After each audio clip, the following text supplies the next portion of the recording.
Happy Holi আমার প্রিয় বন্ধুরা। এখন বাজে সকাল 9:30। আমার স্নান করা পুজো দেওয়া কমপ্লিট হয়ে গেছে। এখন বসিয়েছি উনুনে রান্না, এই যে দেখো। আর মেয়ের অবস্থা দেখতে পাচ্ছ, নিজেও সকালবেলা ঘুম থেকে উঠে রং মাখছে, আর আমাকেও কিন্তু বারবার এসে রং দিয়ে দিচ্ছে। তো আজকে হলো দোল পূর্ণিমা, শুক্রবার।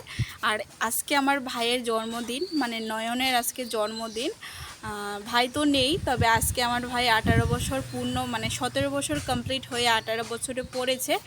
ভাই তো নেই, ভগবানের কাছে প্রার্থনা করি আমার ভাই যেন মানে ওই পারে ভালো থাকে। আর কি বলবো, এর থেকে বলার আর কিছু নেই। আজকে হয়তো ভাই থাকলে তো এটা আমার মেয়ে সবসময় বলে, যখনই ঠাকুরের কাছে প্রণাম করে তখনই বলে, ঠাকুর আমার মামুকে ভালো করে দিও। তো যদি ভাই থাকতো তাহলে ভাইকে নিয়ে বার্থডে করতাম, ছোট করে হোক বড় করে হোক।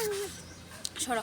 তো আজকে তো ভাই নেই, তাই ভাইকে ভগবানের কাছে শুধু প্রার্থনা করি যে ভাই যেন ভালো থাকে, যেখানেই থাকে। আর তোমরাও ভাইয়ের জন্য একটু প্রার্থনা করো যেন ভাই যেনই থাকে, ভালো থাকে, সুস্থ থাকে। তো চলো, এটাই ছিল বলার। কথা বলতে পারি না আমি এটার জন্য। তো চলো দেখি, আজকে ব্লগ দেওয়ার চেষ্টা করব। মোবাইলটা ভীষণ সমস্যা দিচ্ছে। সবাই আমার পাশে থেকো, আর হ্যাপি হোলি সবাইকে। আমার ভাইয়ের জন্য একটু ভগবানের কাছে প্রার্থনা করো, ভাই যেন ভালো থাকে। কিছু বলার নেই আর বাসা। তো চলো, টাটা বাবা, টাটা করো।